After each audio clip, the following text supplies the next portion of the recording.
Hey guys, in this episode we're going to be looking at the Evils of Ilmire. It's a campaign by Spellsword, and it's usable in OSR or 5e. So let's take a look. First off, I really love the art in this. I like how it's a little cartoony, and it does kind of give me like that sort of fairy tale fantasy vibe. Really like this art, the black and white, different pictures. Comes out really nice. Okay, a mini hexcrawl adventure, The Evils of Ilmire. There's a table of contents here. The Evils of Ilmire. I love that art in the background. Little gecko there in the tree. It's really cool.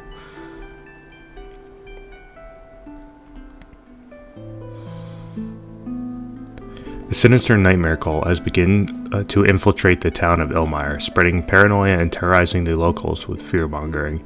In order to feed their demonic idol, they worship an extra-dimensional abomination they found in some lost ruins out in the swamp, the Fear Mother. As they've chosen to refer to it, births creatures called Fear Spawn's grotesque offspring that are sent out of the lair to feed upon the fear and nightmares of humans in order to sustain their dread mother. That's cool. Fighting the cult.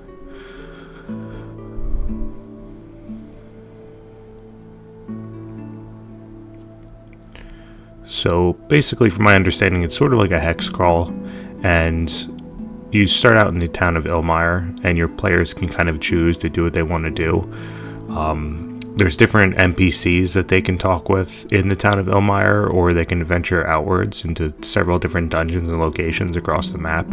And it is your standard hex scroll, but it's very interestingly laid out, and each hex is like extremely detailed compared to other ones I've seen.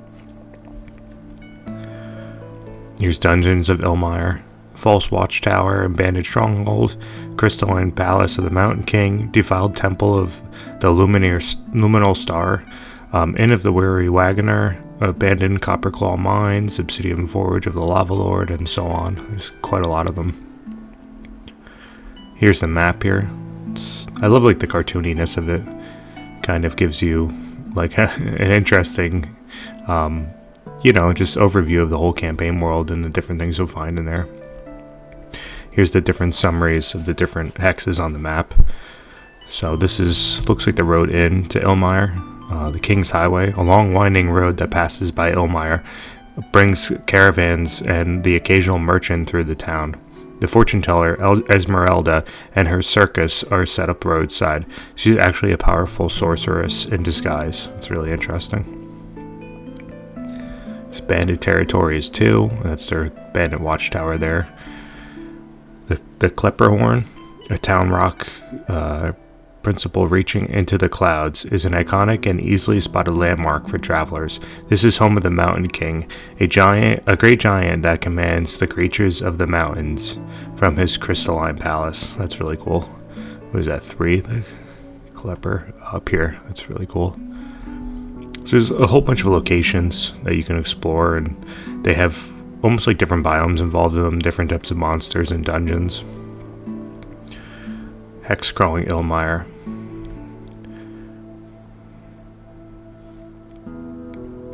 Each hex is roughly 6 miles. Otherwise here provided are some simple rules for overland travel. So this is interesting to have everything laid out here, like at sunrise, sunset check for the weather. Party declares wilderness travel, make an event check, deal with any event, determine wilderness action results, and update the calendar. That's the interesting thing about this, is that there's actually a calendar associated with this campaign, and you actually track where the players are going. Time tracking, darkness and daylight, weather. They have different weather that you can come across. Here's the spring weather, the summer weather, winter weather, different traits of the area, different events that you can check for that happen when they move across the hexes.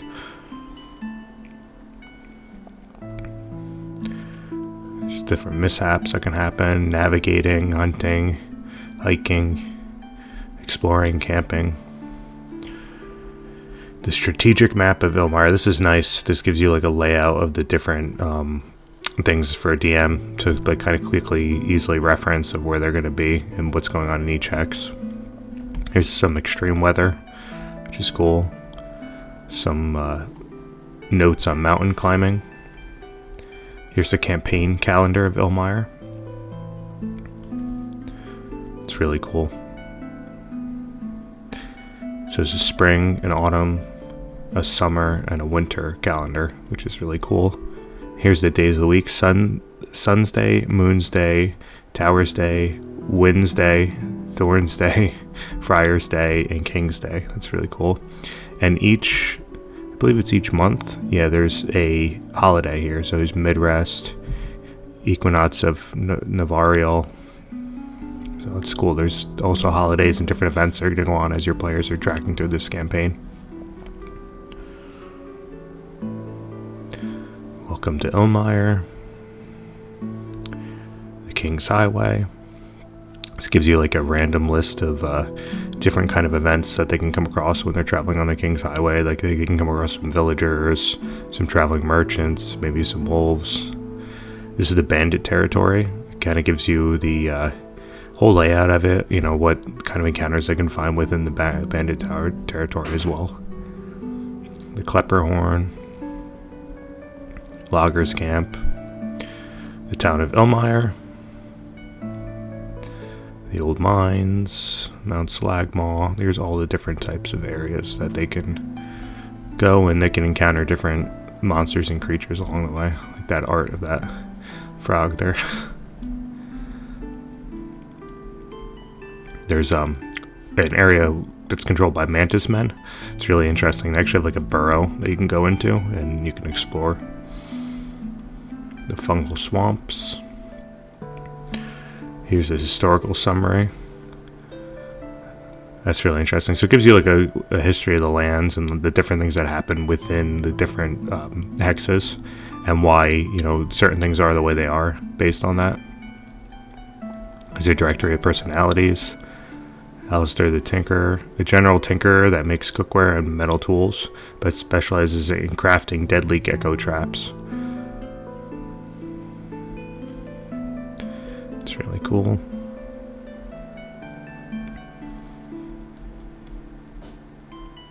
The Tanner, Widow, Daughter, Esmeralda. This is the sorceress that's on the main road going into Ilmire. A little bit about the fear spawns, the guard captain. So it has like a bunch of NPCs already fleshed out, and you know, different things that your players can get involved in the roleplay in the actual city itself. So that's something I find really interesting. It's not like just a random hexcrawl where you have like a mundane map with no real, you know, depth to it. You actually have a fleshed out town, and then you have other different hexes that they can go out into. Here's about the mantis men. A relentless horde of insectoid creatures who have taken up residence inside of a huge ancient ant mound. It's really cool.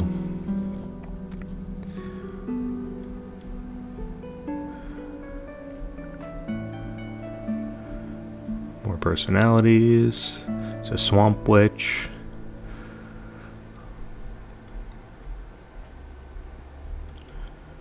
Plots and connections. This is really useful if you're looking to see like where each one kind of fits into the story. So this is the mayor, aging governor of Ilmire, stricken with the bald fever, uncle to Zlatko, assisted by a loyal manservant, Pedland, sought after, target of the cult, possible initial point of contact for the players, may be cured by cleansing the well. Okay. Yeah, so essentially the town of Ilmire has a disease that's killing off a lot of the population, causing them to get sick. And how the players can solve this eventually is by cleansing the well. So this could be kind of a plot point to why the players are initially going there, and then they're looking for some kind of way to be able to cleanse that.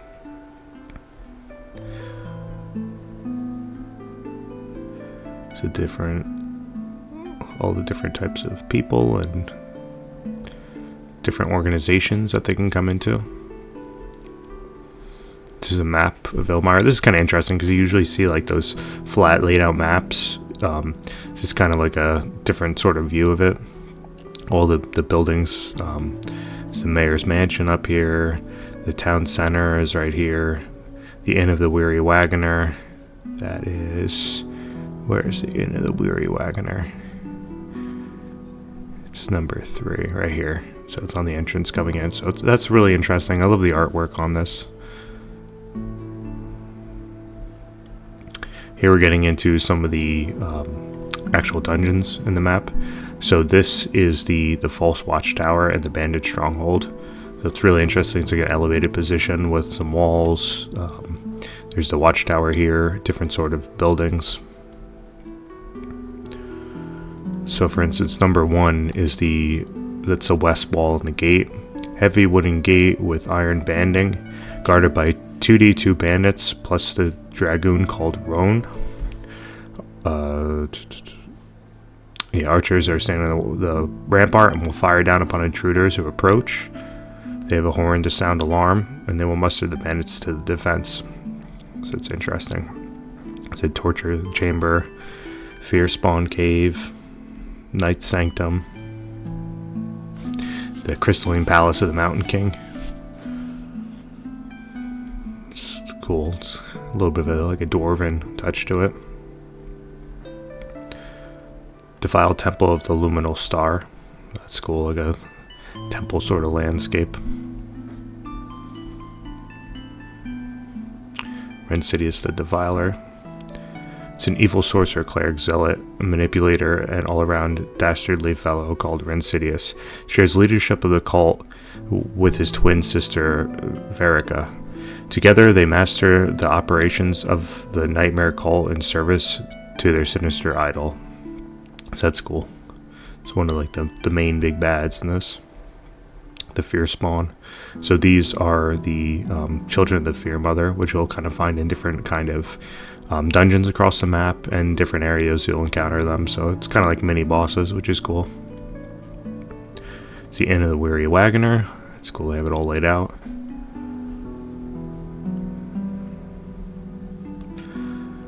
The abandoned Copperclaw Mines.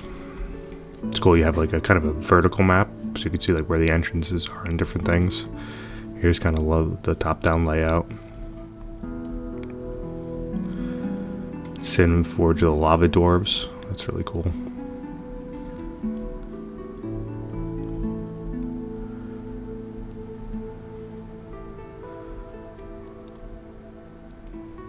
The Lava Lord. Bullrum and Worm Slayer thought he could summon the fire elemental Scoria and control it to quell the volcano, but it had no interest in being a forced servant. It turned him and the other dwarves into lava elementals as punishment for having the nerve to try. Bullrun's mind remains partially intact, but it is heavily clouded by the smoke and fire that consumes his thoughts.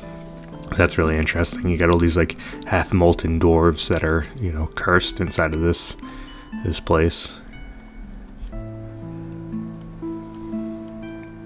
Prismatic Grottos of the Fishmen.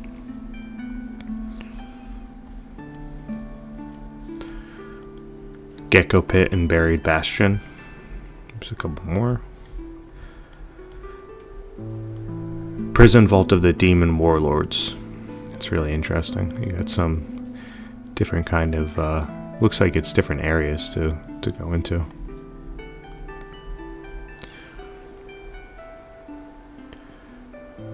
Erikar, General of the Voidfelds. The demon warlord Erikar was a general in a dark army from an unknown plane of war and torment. He was known as the General of the Voidfields and commanded legions of shadow monsters against throngs of pitiful enemies that fell before the might of his soldiers. It's really cool. You sort of get these demon warriors there, dealing with the demons. Forgotten Crypt of the Lost Clan. Mound of the Mantis Men. So again, you get a little bit of a vertical map here, as well as like a laid out map with the different areas. You can see this like old anthill, so it's cool how it has vertical scaling too as well. Here's some of the Mantis men here. The vile lair of the nightmare cult.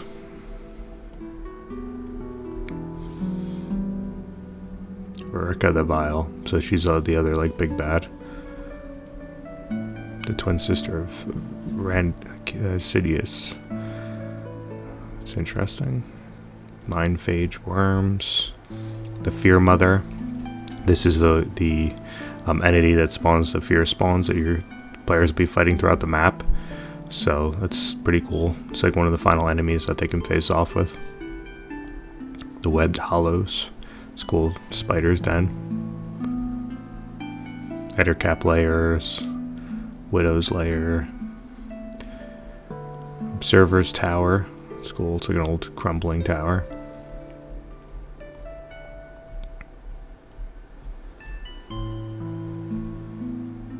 Chimera Goblins. These ghastly abominations of life were created by the Observer, who wanted to dabble in some transmutation of living creatures. With dark magic, creatures of the forest and swamp were lured to his lair, where he used captured goblins as test subjects for his heartless experimentation. That's pretty cool. The Bleaked Watchers. Erglon the Observer. That's cool. Another like major boss that your party can fight. The Subterranean Complex. Fungal Caverns of the Swamp Witch. It's really cool.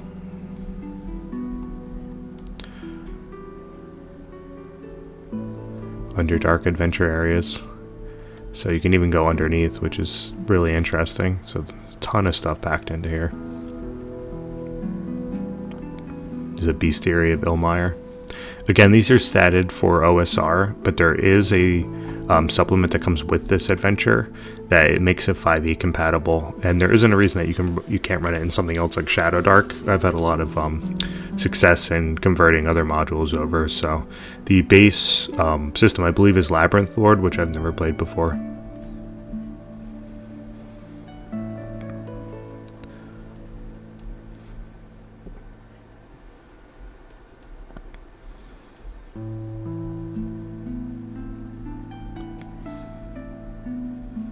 Different stats. Treasury of Artifacts. Quite a bit of artifacts that your players can come across. Frogling Crafts.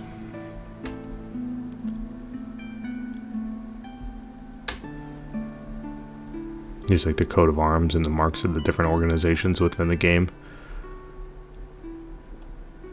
Some player handouts. It's cool with the ruins on it.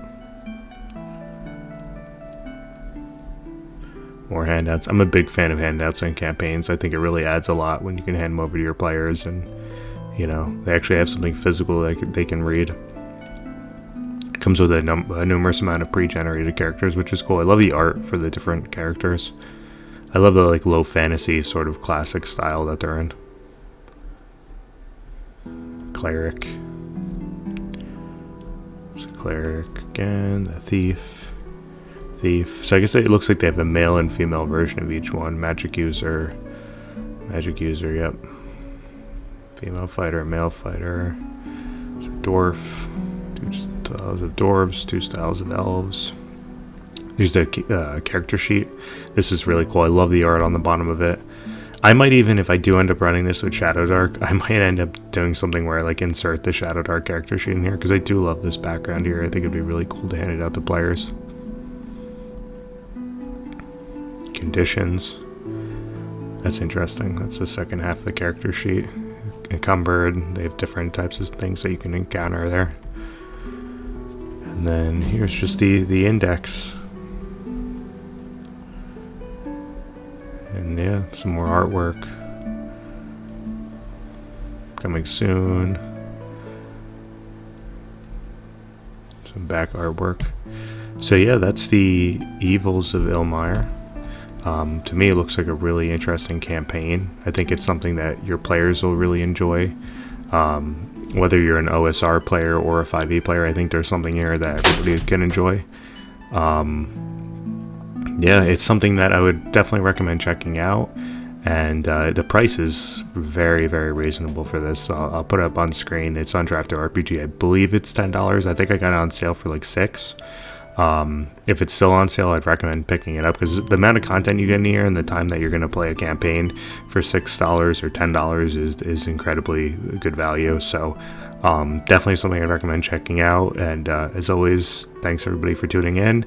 And please, if you would be so kind as to like, comment, and subscribe to my channel, because I'm new here to YouTube and I'm just trying to learn all the ins and outs and to grow my channel a little bit. So I do appreciate you all for tuning in. Thanks.